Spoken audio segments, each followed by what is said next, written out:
السلام علیکم ورحمۃ اللہ وبرکاتہ۔ آپ پڑھ رہے ہیں نورانی قاعدہ تختی نمبر 9 اور آج اس میں پڑھیں گے اظہار، اور اس کے بعد میں پڑھاؤں گا تختی نمبر 10 اخفاء۔ دونوں کو آج ہی میں پڑھاؤں گا اور میں بتاؤں گا کہ اخفاء کیا ہوتا ہے اور اظہار کیا ہوتا ہے۔ اور پہلی بات آپ کو یاد رکھنا چاہیے کہ آپ کو اظہار اور اخفاء فی الحال زیادہ ضرورت نہیں ہے۔ انشاءاللہ جب قرآن پاک آپ پڑھنا شروع کر دیں گے تو آپ کو اچھی طرح سے سمجھا کر میں پڑھاؤں گا۔ فی الحال میں کچھ باتیں بتا دیتا ہوں اظہار اور اخفاء کے تعلق سے، تاکہ آپ کو سمجھ میں آ جائے کہ اظہار اور اخفاء کیا ہوتا ہے۔ دیکھیے، تنوین اور نون ساکن کے بعد تنوین کیا ہوتا ہے؟ تنوین 2 زبر 2 زیر 2 پیش، جسے میں پڑھا چکا ہوں، اسے کیا کہتے ہیں؟ تنوین کہا جاتا ہے۔ اور نون ساکن کسے کہا جاتا ہے؟ جس نون پر جزم ہو، جیسے نون پر کیا ہے؟ جزم ہے، اسے نون ساکن کہیں گے۔ تو یہ نون ساکن ہو گیا، ٹھیک ہے۔ تو اب یہاں دیکھیں، تنوین یا نون ساکن کے بعد اگر حروف حلقی میں سے، یہ حروف حلقی ہے، یہ 6 حروف ہوتے ہیں، ان میں سے کوئی حرف اگر آتا ہے تو نون کی آواز کو ظاہر کر کے پڑھیں گے، جیسے طیرن ابابیل۔ طیرن، رن کو جلد پڑھ رہا ہوں، یہاں پہ رک نہیں رہا ہوں، یہ اظہار ہو رہا ہے، یعنی نون کی آواز کو ظاہر کر کے پڑھ رہا ہوں، یہاں پہ رک نہیں رہا ہوں۔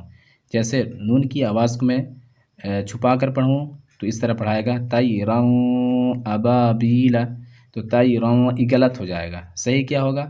طیرن ہوگا، طیرن ابابیل۔ کیوں؟ اس لیے کہ 2 زبر کے بعد یہاں حمزہ آ گیا، یہ الف ہے اور یہ حمزہ ہے، کیونکہ زبر زیر پیش اگر الف پر آ جاتا ہے یا 2 زبر 2 زیر 2 پیش تو حمزہ ہو جاتا ہے، تو یہ حمزہ ہو گیا، تو 2 زبر کے بعد یہاں حمزہ آ گیا، یہ الف ہے جو را کے ساتھ میں ہے، تو رن کے بعد کیا آ گیا؟ یہاں حمزہ آ گیا، اس لیے اس کو ظاہر کر کے پڑھیں گے۔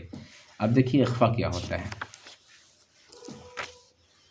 حروف اخفاء یہ ہوتے ہیں، یہ تنوین یا نون ساکن کے بعد اگر یہ حروف میں سے کوئی حرف آتا ہے تو اس کو نون کی آواز کو ناک پہ چھپا کر پڑھتے ہیں، جیسے پڑھیں گے انت منذر، ناک میں آواز چھپ رہی ہے، نون ساکن آ گیا، نون ساکن کے بعد تا آیا، تا کی دیکھیے حروف اخفاء میں سے ہے، ٹھیک ہے۔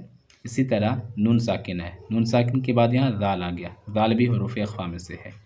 اسی طرح تنوین کے بعد یہاں کاف آ گیا، 2 زبر کے بعد کیا آ گیا؟ یہاں کاف آ گیا، اور کاف حروف اخفاء میں سے ہے، دیکھیے کاف، تو اسے پڑھیں گے کرامن کاتبین، ٹھیک ہے۔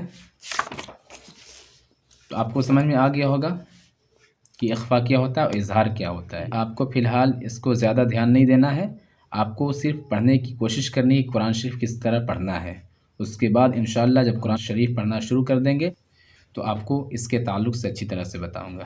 تو آئیے ایک مرتبہ میں پڑھا دیتا ہوں۔ دیکھیے، طا کے اوپر کیا زبر ہے، تو زبر پڑھائے گا ا، زیر پڑھائے گا ای، اور پیش پڑھائے گا او، تو چونکہ تا پر زبر اس لیے پڑھائے گا تا، تو تا کو یہاں ملائیں گے، ہو جائے گا طی، را کے اوپر 2 زبر رن، طیرن ابابیل۔ اب ہر مرتبہ بتانے کی ضرورت نہیں ہے، آپ کو زبر زیر کو پہچان لینا ہے کس طرح پڑھاتا ہے۔ زبر کسی حرف پر بھی آتا ہے تو ا ب تا پڑھاتا ہے، زیر کسی حرف پر بھی آتا ہے چونکہ نیچے ہوتا ہے زیر، جیسے یہاں پہ دیکھیے زیر آ گیا تو ای بی تی پڑھاتا ہے، پیش اوپر ہوتا ہے، اور پیش دیکھیے جیسے میں دکھلاتا ہوں آپ کو، یہاں پہ جیسے یہاں دیکھیں عین کے اوپر ہی پیش آ گیا، تو جہاں بھی پیش آئے گا اسے پڑھیں گے او بو تو سو، ٹھیک ہے۔ میں زبر زیر پیش کو اچھی طرح سے پڑھا کر سمجھایا ہوں، تو اگر آپ اس ویڈیو کو نہیں دیکھے ہیں تو آپ کو آئی بٹن دکھ رہا ہوگا، وہاں سے جا کر آپ دیکھ سکتے ہیں۔ اب دیکھیں، تا کو یہاں میں ملائیں گے، تا یہاں میں ملے گا طیرن ابابیل، طیرن ابابیل۔ نارن، نارن، زبر کے بعد الف آئے کھینچ کے پڑھوں گا، نارن حامیتن، زبر کے بعد اگر الف آ جائے یا پھر زیر کے بعد یا ساکن آ جائے یا پیش کے بعد واو ساکن آ جائے تو اسے تھوڑا سا کھینچ کر پڑھتے ہیں، عربی کے لانگ واول سے، یہ ٹھیک ہے۔ نارن حامیتن، حا یہ کھینچ کر پڑھیں گے، حامیتن۔ لیمن، لیمن خاشیہ، لیمن خاشیہ، من غ کو یا ملائیں گے غیرہ من غیرہ من غیرہ، یا واو میں ملے گا یومئذ ایذن یومئذ، یا میں ملے گا ہا علیہا یومئذ علیہا، منہ نون میں مل رہا ہے منہ خطابا، زبر کے بعد یہاں الف آ رہا ہے اس لیے اسے کھینچ کر پڑھ رہا ہوں، طابا، دو زبر کے بعد الف آتا ہے تو نہیں پڑھاتا ہے، یہاں زبر کے بعد الف آیا ہے اس لیے اسے تھوڑا کھینچ کر پڑھا جا رہا ہے، لیکن یہاں دو زبر کے بعد الف آیا ہے تو الف نہیں پڑھا رہا ہے، اسے یاد رکھیے گا، دو زبر کے بعد آئے گا تو نہیں پڑھائے گا، اور اگر ایک زبر کے بعد الف آتا ہے تو اسے تھوڑا کھینچ کر پڑھا جاتا ہے۔ می نون میں ملے گا من، یا میں ملے گا عین، آنیۃ من عین آنیۃ، کفوا، دو زبر کے بعد الف آگے نہیں پڑھائے گا، کفوا احد احد کفوا احد،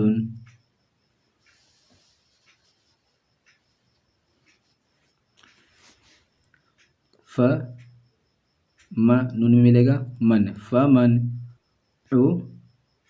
فی زیر یہاں ہے یا عفی، فمن عفی، می نون میں ملے گا من، خی یا میں ملے گا خی، یعنی زیر کے بعد یا ساکن آگے کھینچ کر پڑھیں گے، خی ہی اخیہ من اخیہ، من اذن کتاب اذن کتاب، من اذن کتاب، کی زیر ہے، زیر کے بعد یا ساکن کھینچیں گے، کیمن حکیم،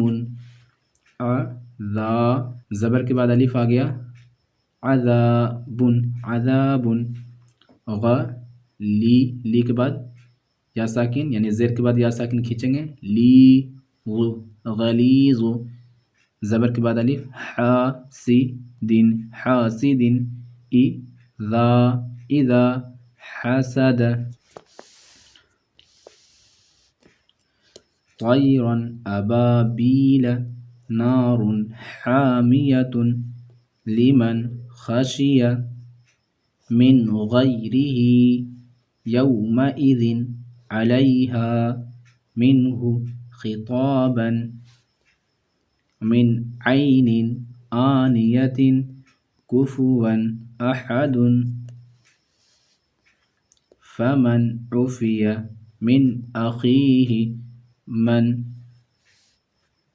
اذن کتاب حکیم، عذاب غلیظ، حاسد اذا حسد۔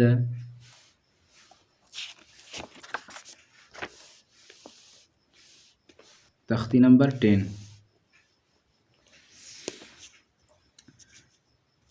نون میں ملے گا انت، نون میں ملے گا منذر، انت منذر، کی زبر کے بعد الف، من، دو زبر کے بعد الف آئے گا نہیں پڑھائے گا، کرامن کاتبین، زبر کے بعد الف آ گیا، کاتبین، زیر کے بعد یا ساکن کھینچ کر پڑھیں گے، بین کاتبین، کرامن کاتبین، نون میں ملے گا کن، تو زبر الف کے ساتھ پڑھائے گا، بن، الف نہیں پڑھائے گا، کنتو ترابن، زیر کے بعد یا ساکن آ رہا ہے، تیمن یتیمن، الف نہیں پڑھائے گا، فآوا یا نہیں پڑھائے گا، ٹھیک ہے، یہاں پر زبر زیر پیش کچھ بھی نہیں، یتیمن فآوا، نون میں ملے گا من، دخلہ، من دخلہ، ہاں کے اوپر الٹا پیش ہے اس لیے اسے کھینچ کر پڑھا جا رہا ہے۔ من دخلہ، او نون میں ملے گا ان سا، یہ الٹا پیش نہیں ہونا چاہیے، یہ الٹا پیش دیا ہوا یہ نہیں پڑھائے گا، ٹھیک ہے. انسا، مین ان میں ملے گا من، ش یا میں ملے گا شی ان، من شی ان، انسا من شی ان. نارن، زبر کے بعد الف، نارن، الف نہیں پڑھائے گا، یہ دو زبر کے بعد الف نہیں پڑھاتا ہے. نارن ذات، نارن ذات. فلن تجد، لا کو نون ملائیں گے، لن تجد، فلن تجد. یا واو ملے گا یو، میم کو پس زبر ما، یوم، یو نون ملے گا یون فخ، یوم ینفخ. ما نون میں ملے گا من طغى، یا نہیں پڑھے گا، یہ غین ہے اوپر کھڑا زبر ہے، غا، من طغى. نون میں ملے گا عن، یا ملے گا ضیفی، عن ضیفی. ما نون میں ملے گا من ثقلت، من ثقلت. انزلنا، یا نون ملے گا ینظرون، ینظرون. انت منذر کراما کاتبین. کنت ترابا یتیما فآوى. من دخله انثى من شيء. نارا ذات فلن تجد. يوم ينفخ من طغى عن ضيف. من ثقلت انزلنا. ينظرون.